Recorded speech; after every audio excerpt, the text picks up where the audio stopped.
kusumbua watu na vitu ambazo hazina mbele wala nyuma.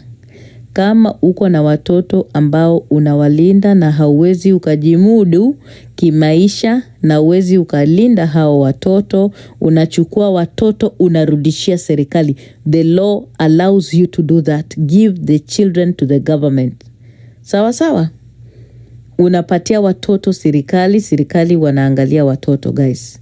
Nimewaambia, don't get involved on this platform for anything to fundraise for somebody kwa story ya watoto. Mtu kama hawezi akalinda watoto, achukue watoto apeleke serikali. We have Mama Ngina Children's Home is always taking up children in Nairobi and its environment. The Children's Office in Nairobi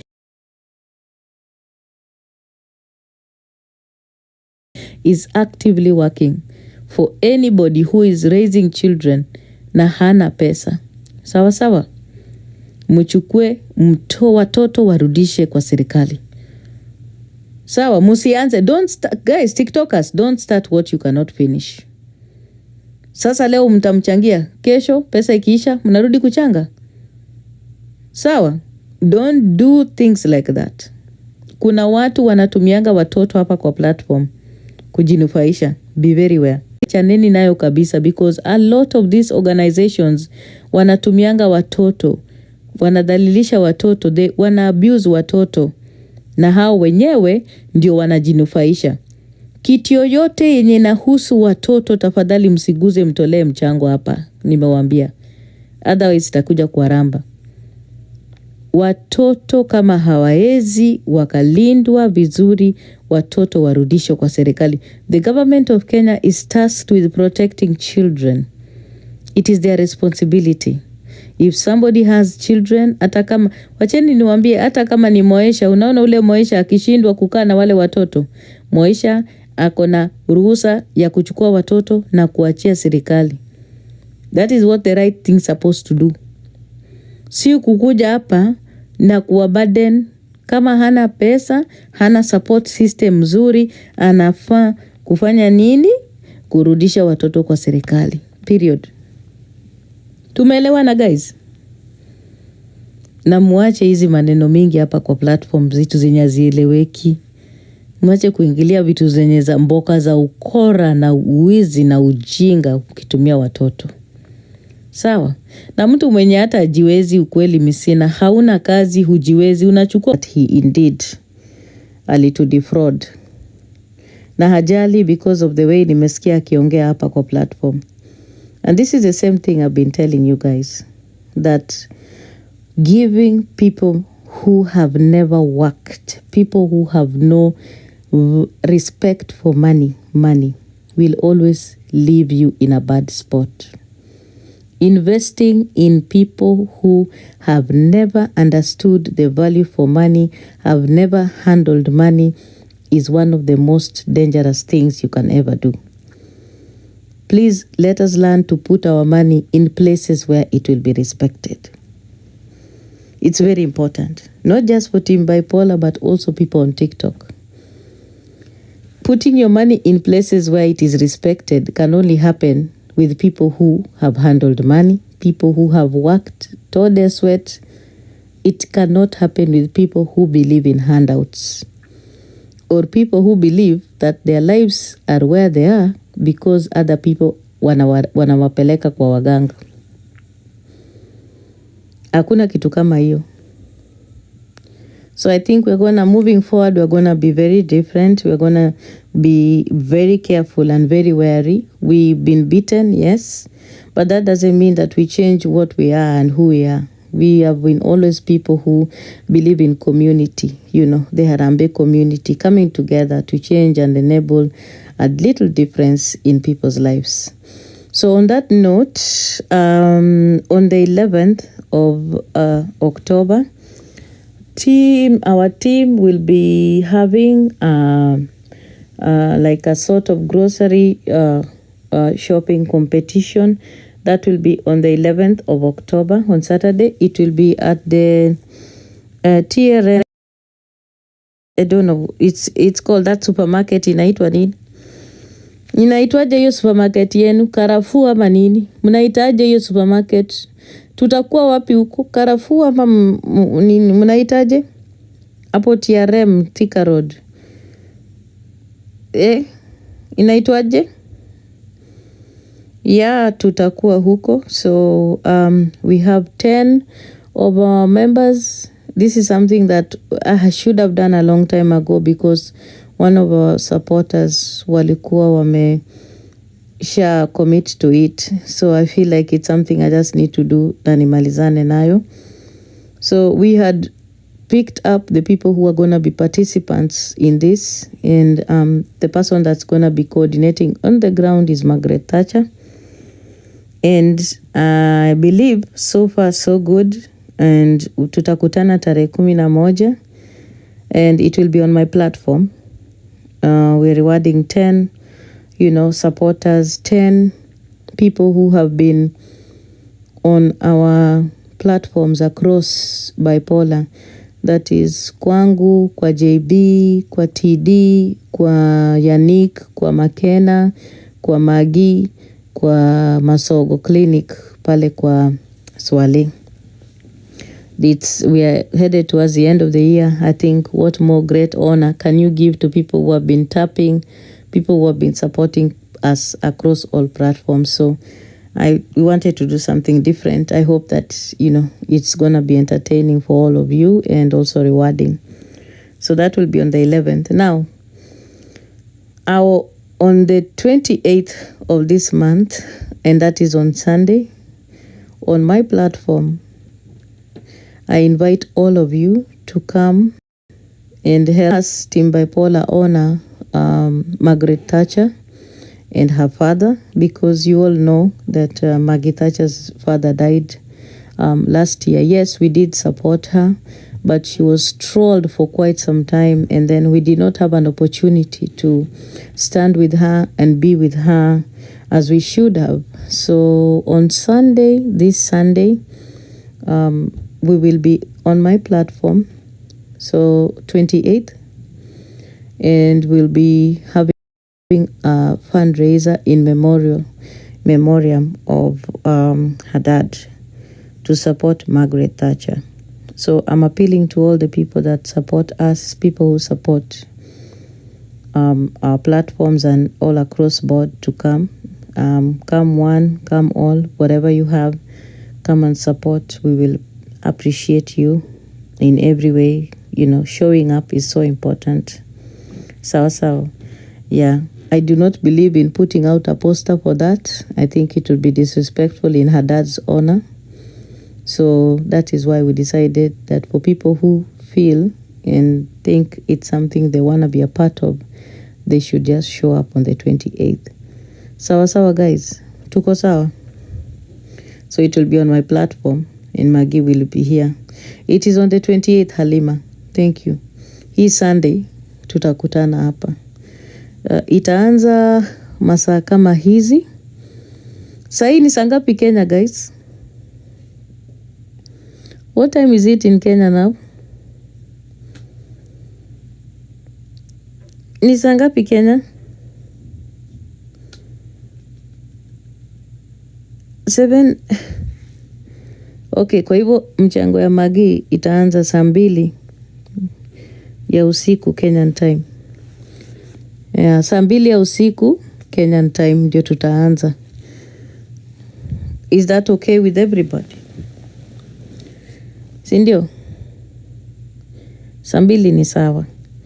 So nilikuwa nataka kuongelesha watu wa hii timu yetu. Tafadhali tuanze kujiheshimu. Tukiona kelele huko nje kuhusu story ya Somi, guys, don't get involved.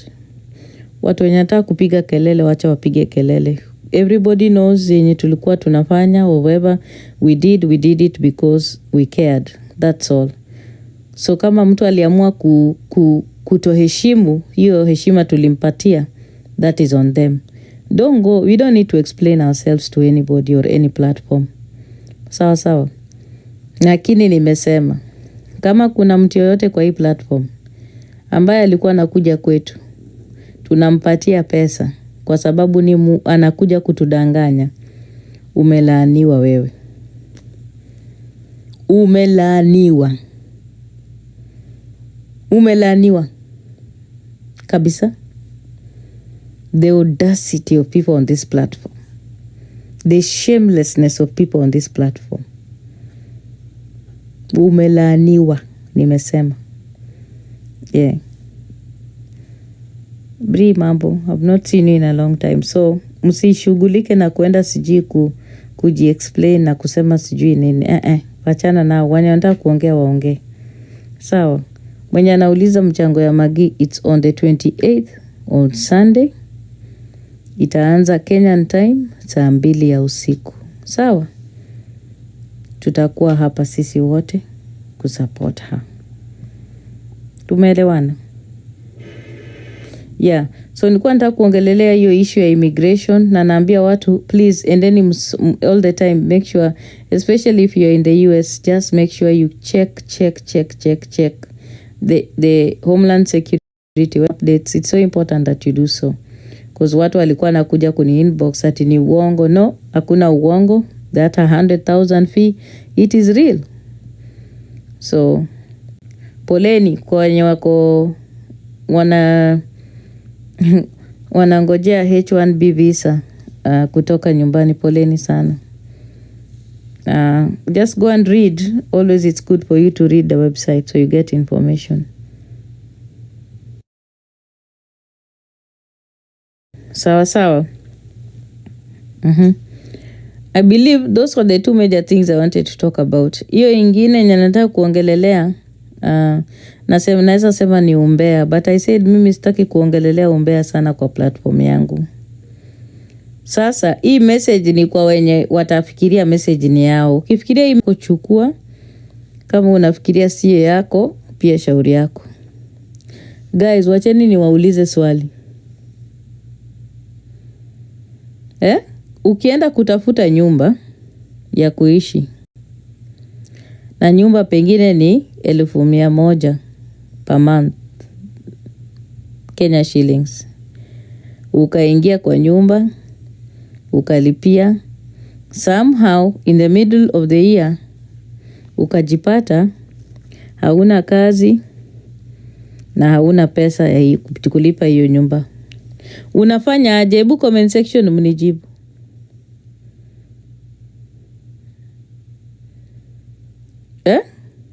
Ukiwa umeenda ukarentisha nyumba ya 100,000 Kilimani, January ulikuwa na kazi, uko sawa?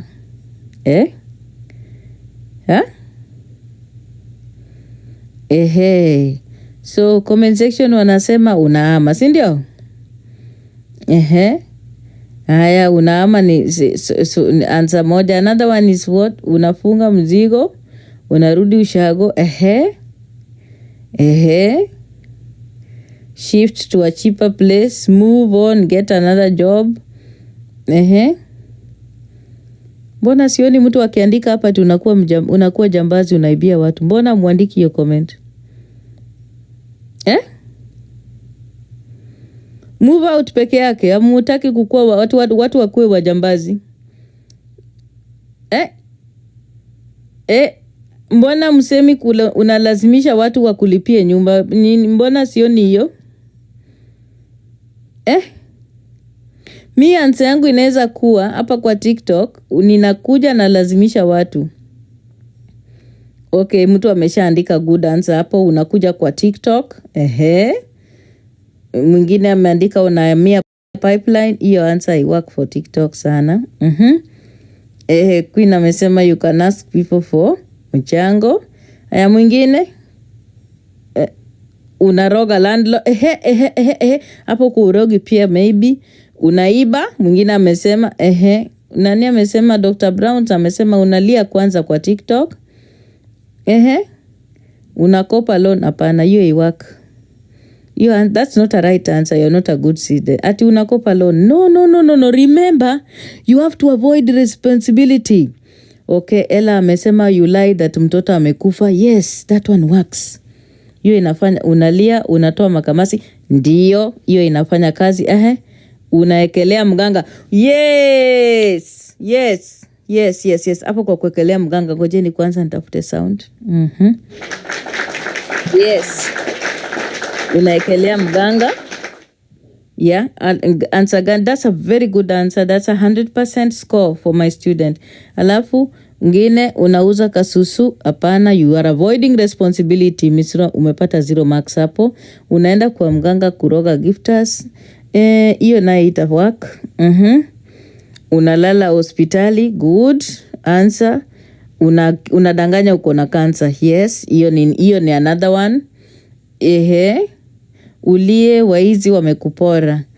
Hiyo pia. Unacheza games. Good. Unafungua orphanage.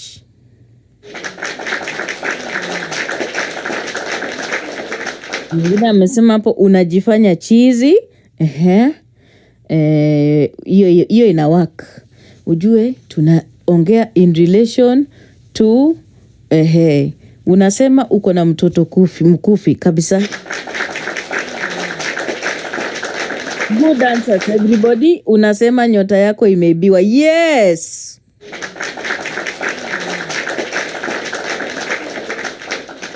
Unajifanya bibi amepotea ama scammers wametoa uchi ya bibi. Come on. Unajifanya umepoteza job by 30th September ni jaba. Hiyo pia. Unasema familia yako imefukuza bila kitu. Yes. Unasema scammers wanakufuata. Good answer. Very good answers. Guys, I see you know the answers on this platform, the things that happen. So, kama umeenda ukakaa mtu ameandika hapo nini answer mzuri tena, amesema unaanza shule club.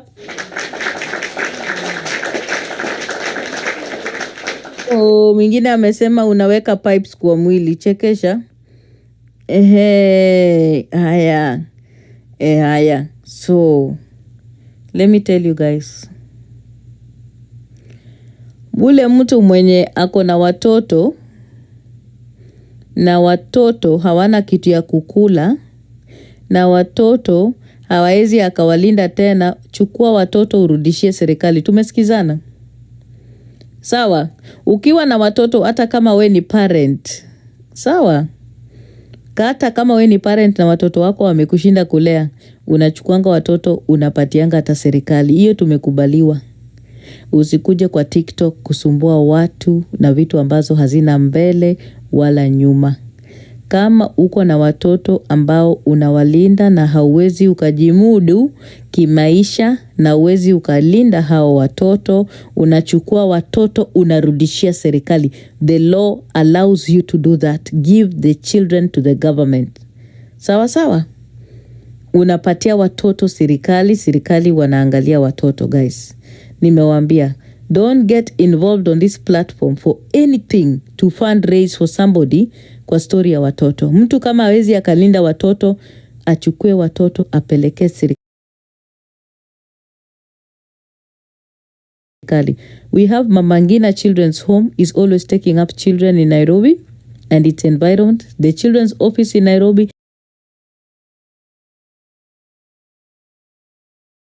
is actively working for anybody who is raising children na hana pesa. Sawa. Mchukue watoto warudishe kwa serikali. Sawa, musianze. Don't start, guys, TikTokers, don't start what you cannot finish.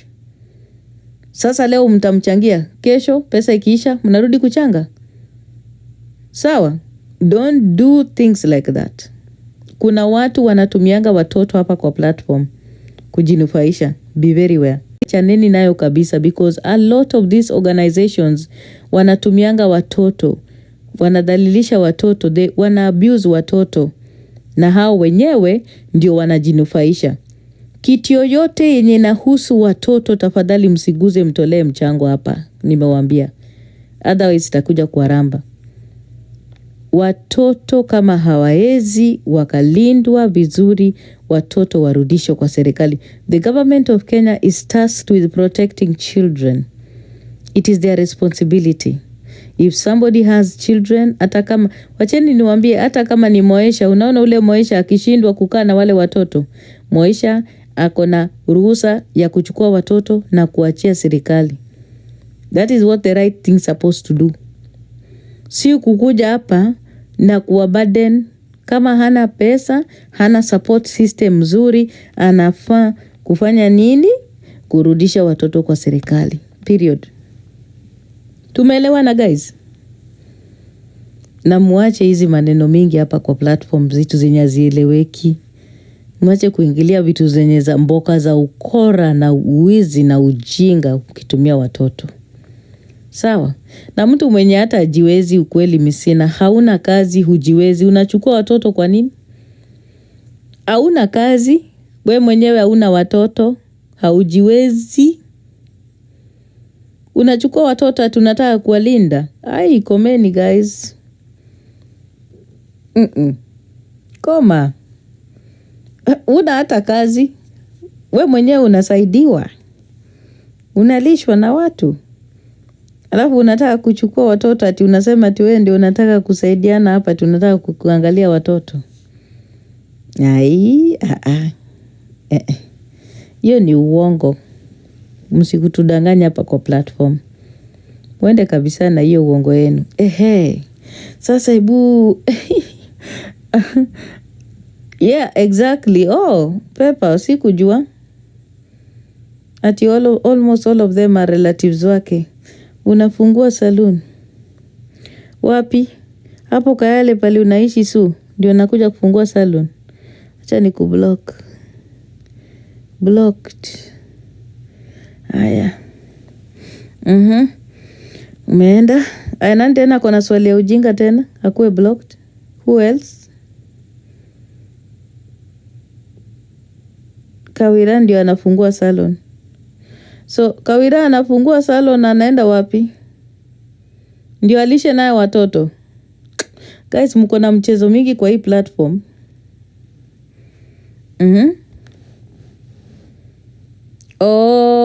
Amesema ati ni Kawira anafungua salon. Okay, sawa. Nitamwan block. Pole nani. Ungeandika tu vizuri. Ungetumia nini vizuri ndio nielewe. Ungeandika complete sentence hata na wewe. Unanipatia kazi ngumu kwa nini? Aya, nitakuwa block. Aya, sawa. Aya. Si tumeelewana hapo kwa hiyo? Amengojea mchango tarehe 5. Mko na wako na mchango tarehe 5. Ati anataka nini? 450k ya salon. Guys, wacheni mchezo kwa hii platform. Mko na mchezo mwingi sana.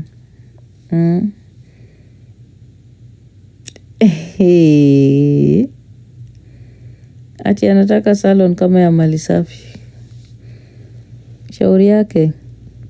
500,000 ya salon. Na Kawira si aende akaume nini? Aende nyumbani aambie nini wazazi wampatie land yake auze. Aanze hiyo biashara. Ana kwao guys. Na Kanyari ameenda wapi? Si alikuwa hapa na Kanyari?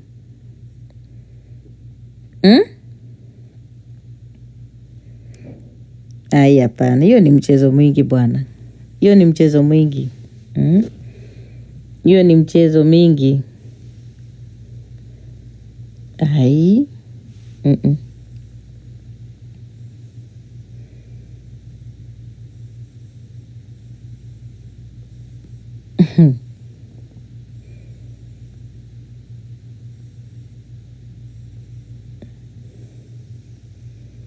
Aya, naingilia topic yenye itafanya watu warukwe kichwa kidogo, lakini nitaongelelea. Before niingie, si lazima tutoe mashetani.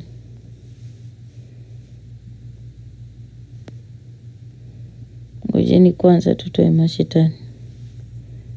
Tutoe majini, nasikia kuna majini.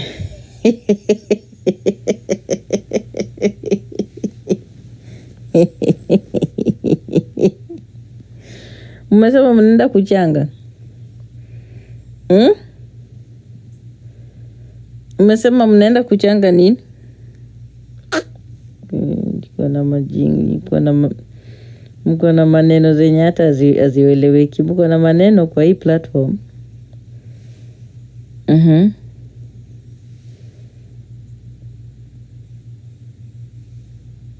Acha niwekee dedication.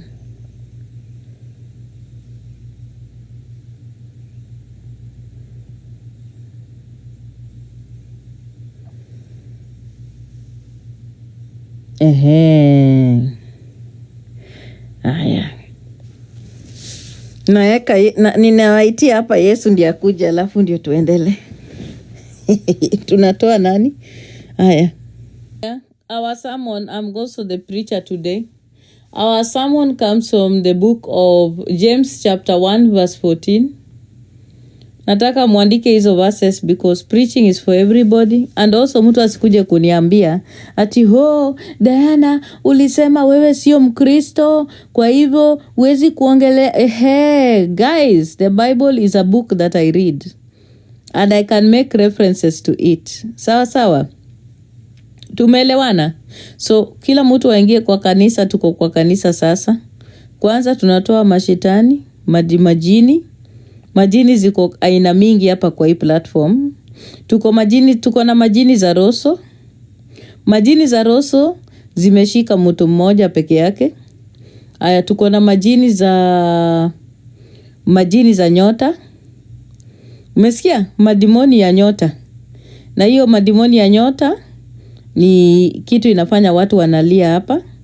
Sawa. Kuna so many forms ya majini. So tuko na majini mingi hapa. Kwa hivyo kwanza tunaingia kwa Biblia ndio tuongee vizuri, muelewe from the sermon, from that same Bible and the same God that you quote. Sawa. The book of James chapter 1 verse 14. Sawa jinde. People blame demons for their anger, for their sexual lust, lying, and other bad habits. But the Bible teaches us that sin comes from a person yielding to lusts in his own flesh. Demons may tempt a person from outside of him, just like Satan tempted Jesus. But a demon can never indwell a Christian and compel him to sin. Sin always comes through a person's own choice. Hallelujah. Iyo basi mumepata? Sin always comes through a person's own choice. The Bible clearly says that we are tempted to sin by enticing in our own flesh. That is James chapter 1 verse 14. Tumeelewana mpaka hapo? I've given you a sermon from the Bible. Tumeelewa? So when a person is angry, they should not blame the devil or majini for their anger. Tumeelewana? Anger is a lust in the flesh that we must always put away. Have you understood? Unasikia? In the same way, a truly born again believer. Umesikia? Mimi sasa na preach. A truly born again believer cannot have a demon residing within them. Which means, huwezi kuja hapa na useme mambo ya Mungu and you preach about God and Jesus while you have a demon residing in you, while you have majini residing in you. Cannot happen. Umelewa? Because the Lord and the purity of Jesus Christ cannot dwell in a person that has darkness. Are we in one place? Are we together? Kanisa tuko pamoja? Because anybody can preach. Diana Rose can preach. By the way, I have read the whole Bible. Umesikia? So in the book of 2 Corinthians chapter 6 verse 15, the Bible says, what harmony can Christ have with the devil? Kwa hivyo huwezi sema uko na majini za roso na tena you are in time with Christ to preach the gospel of Christ. The Bible is against that. Ebu mfungueni hizo verses kama ninadanganya mniambie. That is the book of 2 Corinthians chapter 6 verse 15, living. Because most of you now want to use the gospel, you want to use the Bible, you want to use religion to proclaim bullshit on this platform.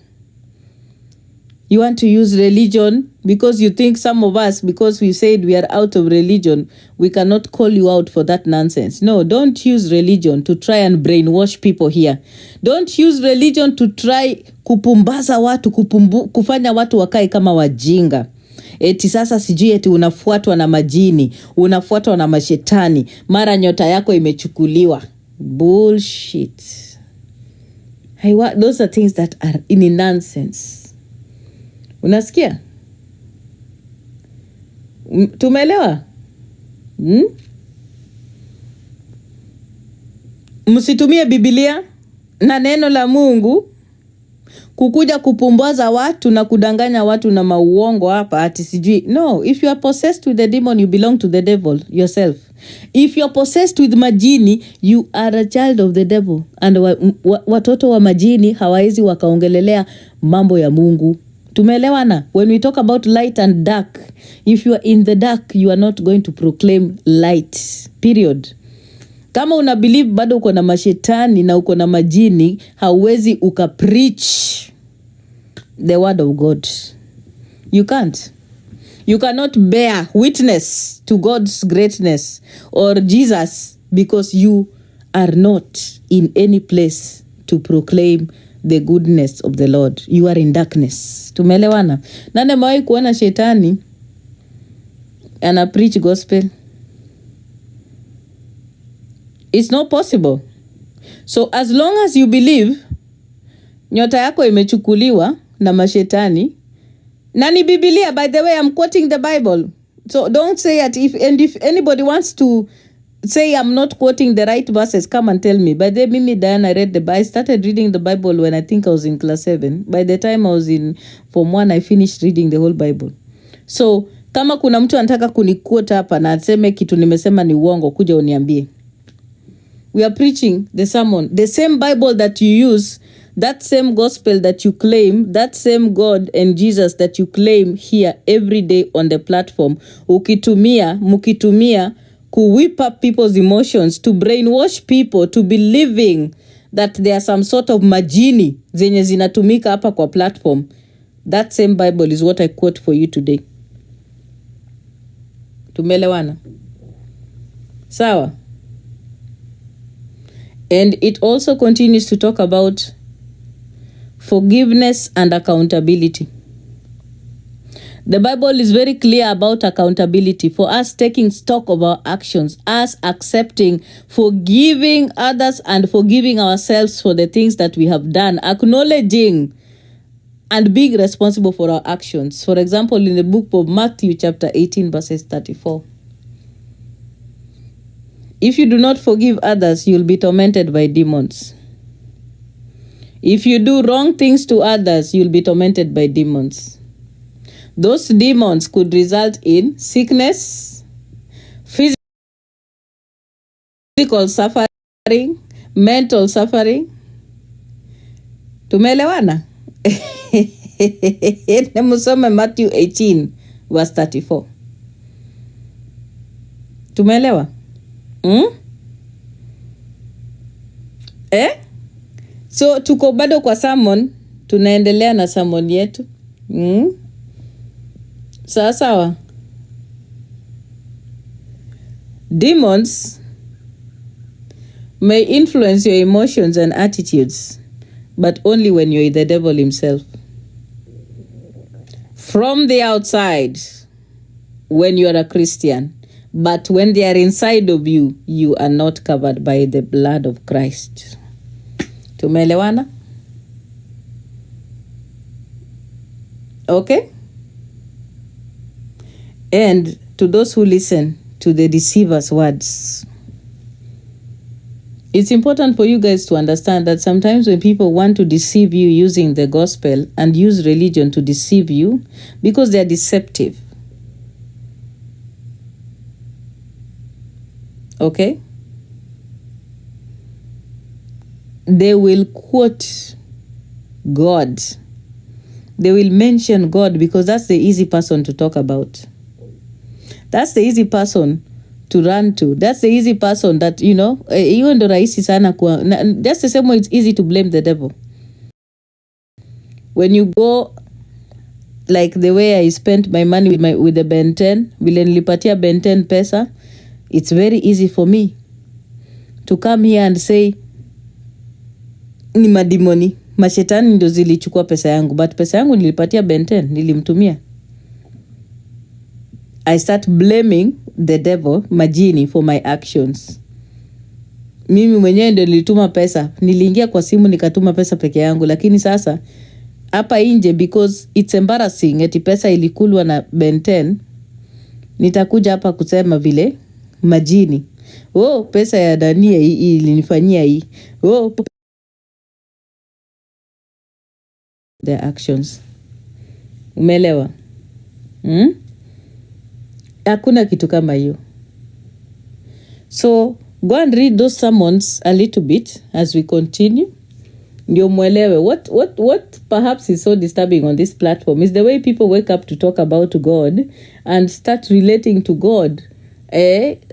Unataka kutumia jina ya God na demons sijui nini.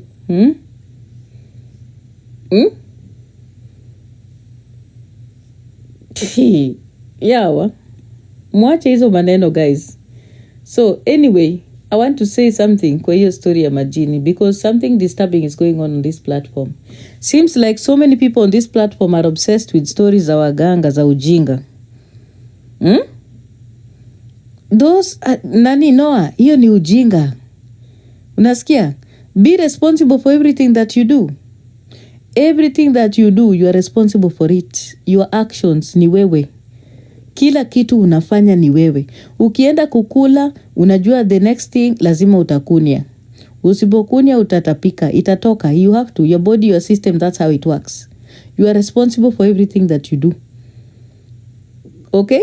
So please, let us stop blaming people and things for situations in our lives. Tuachane nayo. Sawa sawa? So, historia, sijui majini na watu kwenda kwa maganga, hiyo ni content. And it's mental illness content, by the way. Wacheni niwaambie. Kama mjui. Kuna vile mental illness iko related with religion. Unasikia? Mnajuanga hiyo kitu? Are you aware that mental illness and religion can go hand in hand? Unasikia? Mental illness na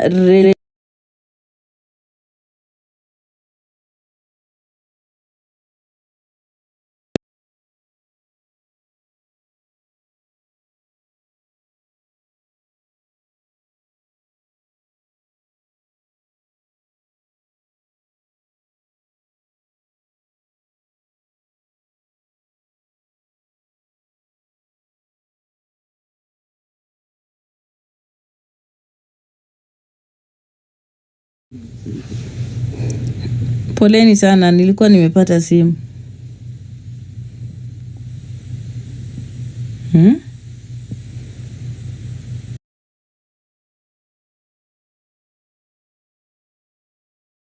Ni mkasome.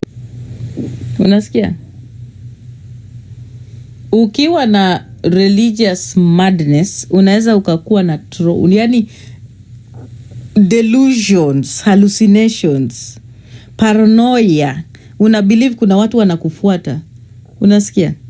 Hizo zinafanyika na religion. So mkae mkijua hivyo. Hapo ndo unaanza kufikiria kuna watu wanakufuata. Unaanza kufikiria kuna watu wanachukua nyota yako. Hii sasa ni content ya wasomi guys. Si content ya maduanzi. Hapa pali tumefika, hii ni content ya wasomi. Daktari nimekuona, asante Mogalo. Na unipinge daktari kama uko hapo kama nadanganya. Unasikia? Na mara mingi hii ugonjwa yenye iko related na religion na hii mental illness ni ngumu sana kui-identify. Like hata psychiatrist, it takes them a lot of time. Ni ngumu. Unasikia? Ni ngumu sana yani kufind exactly ni nini like mbaya inafanyika na mtu mwenye ako na religious obsession. Kwa sababu sometimes watu wakiwa na mental illness wana hide under religion to protect themselves so that they look like they are okay. So when you hide under religion, when you having mental illness, unakuja ni kama you are like such a force, unaelewa? But it's like it's an escape. It's an escape route that people use not to face the realities of their lives.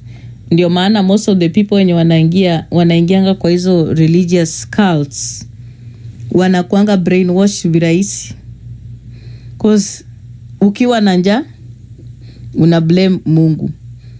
That's how hizi cults zinafanya kazi. Ndio maana mliona watu walikufa Shakahola. Kwani mnafikiria watu walikufa Shakahola aje?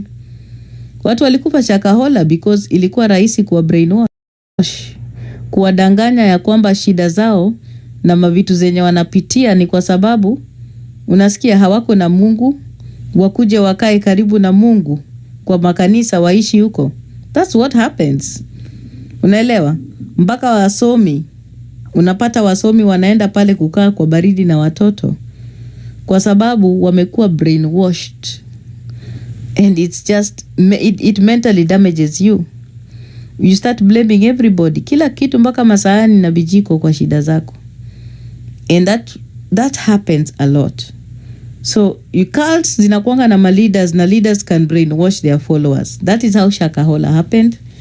There's a lot of cults zinafanyika hata mpaka hapa US yenye watu wanaamua, wanakaa, wanaishi kwa manyumba, wanaoana hata na watoto wao, wanaamini ya kwamba dunia itaharibika sijui tarehe fulani, na wanakaa wanajificha away from the world. Unasikia? That is what happens. So be careful. Tumeelewana guys? Hii sermon itaendeleanga kila siku when I get time. I will continue. Leta tu kidogo. I hope mumepata sermon ya leo. I don't want to be a boring preacher. Tumeelewana? Mimi sitaki kuwa preacher mwenye anakaa kwa sermon for so long. Nimemaliza my sermon. Yes, very true. So hakuna kitu na majini. Also, let us have some respect for people that have died. It is very wrong for someone to come here kusema ati Brian Chira alitolewa kafara. It's very disrespectful to the family of Brian Chira. It is shameful for anybody kukuja kwa hii platform na kusema Brian Chira alitolewa kafara. And you cannot provide no proof of it. You cannot provide no evidence of it. You're just talking because of your delusions and your hallucinations. It's very wrong. Yani familia wali lose mtoto, lakini wewe uko na courage ya kukuja kuongelelea ati mtoto wao walitolewa kafara. Like what are you doing?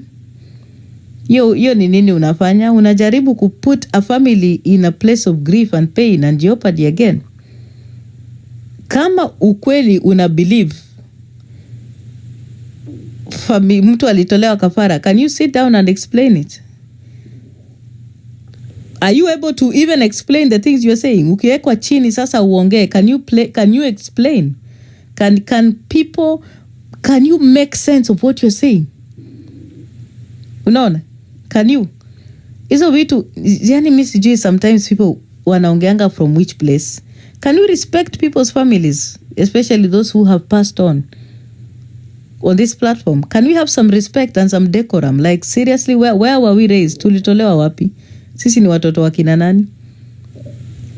Chira died.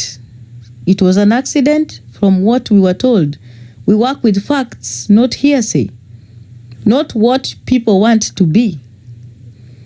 Kuna watu wengi hapa walikuja na story mingi juu ya Chira, wengi. Mpaka sasa they never finished anything. Wakina Truth Watchdog, wakina Don King, wote walikuja na ma stories za Mazinga Ombwe. Everybody was making up stories and using Chira's name to try and create a theory and conspiracy around his death. None of them have brought us anything. You still continue to use the name of that poor boy. A boy that also perished on this platform because most of you refused to accept the reality of substance abuse and mental illness. Na nyinyi wote wenye mko hapa mnasema aliuliwa, mulimtumia kama mboka. Chira alitumiwa kama mboka kwa hii platform, na watu wengi hapa wenye sahi wanakuja kulia eti alitolewa kama kafara. Alitumiwa kama mboka. So kama ni kafara, watu wenye walimtumia kama mboka ndio wanafaa kuambiwa walimtumia, because the evidence is there. Chira alitumika hapa kufanya fundraising. Chira alitumika hapa kucheza magame. Chira alitumika hapa vizuri. And there is evidence of that. So hii story ya kuja kusema hapa TJ alitolewa kafara, that is bullshit. Nimewambia hapa. Story za majini ni bullshit. Mimi mtu akikuja kuniambia story ya wash, story ya kuosha pesa na pesa yenye ni chafu, nitakubali ukiniletea evidence. Lakini mtu asikuja kuniambia story ya majini, hiyo ni ujinga. Story za majini ni mastori za wajinga, wapumbavu, mamadwanzi ambao wanafurahishwa na ujinga. Mimi am not amongst those people. Never will I be amongst those people. Not today, not yesterday, and in the future. I don't believe in such bullshit. That is for people who are uneducated, backward, and illiterate. Even the platforms wenye wanafungua platforms ati kuanalyze uganga, nyinyi ni wajinga tu. Akili ni nusu, quarter. Nyinyi ni wajinga. What are you analyzing? Ati una-analyze majini ya Rosso. We ni mjinga. Ati umeenda mahali ukaambiwa ulipe sijui 2 million ya uganga. Mjinga. Dwanzi. Content. Ati mnakuja hapa kuleta hapa. Ati watu wakuje wafami your message of udwanzism. Bullshit.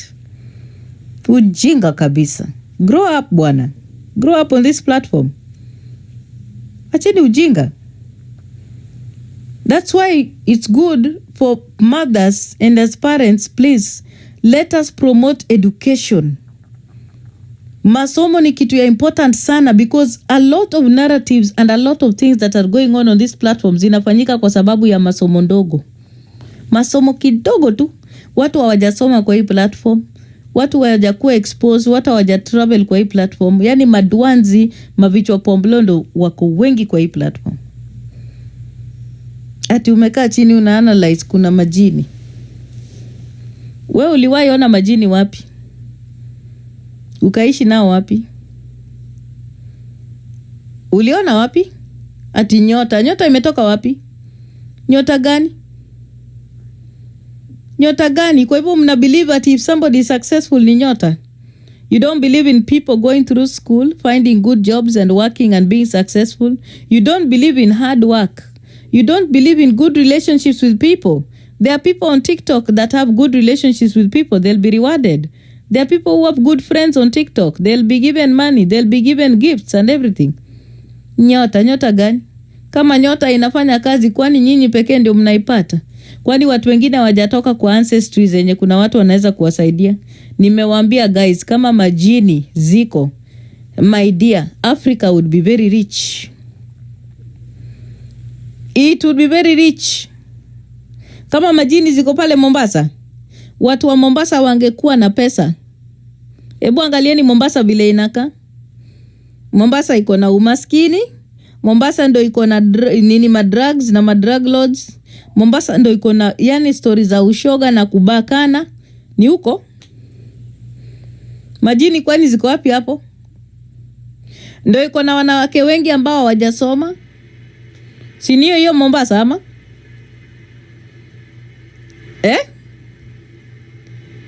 Watu wengi wenye hawajasoma wako huko. Huko ndo kuna wanawake wajinga, kazi yao ni kupapasa wanaume na kujitayarishia wanaume.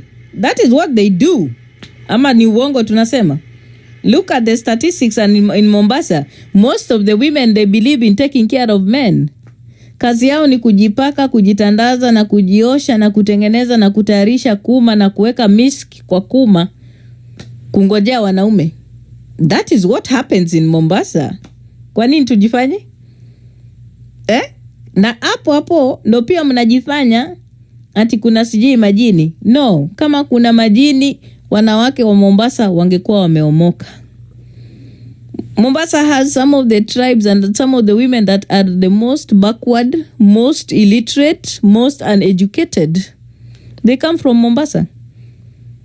Unasikia? And ndio maana hiyo the issues and the stories around sex tourism, they thrive in Mombasa. Kwa nini ni huko?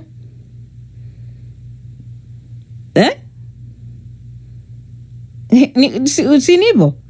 Wanawake wa coast, wengi wao, a big number of them, and I'm telling you, go look at the statistics about Kenya and the literacy levels. Mombasa has the lowest literacy level in Kenya in terms of literacy. Yes. Watoto wasichana wanaanza kufundishwa jinsi ya kulinda mwanaume wakiwa miaka 13 kwenda mbele. Jinsi ya kulinda wanaume. Jinsi ya kuchora sijui coconut. Ya kuzungusha sijui kiuno vipi. Ya kujipodoa ukingojea mwanaume, ya kujitayarisha ukingojea wanaume. If you wanna know, go listen to Taarab songs. Go listen to Taarab. 90% of content ya Taarab songs is about huyu wanifuata nini, wanitaka kunilia nini mie, ni mrembo kushinda kijuso sijui nini. All of the things that they do are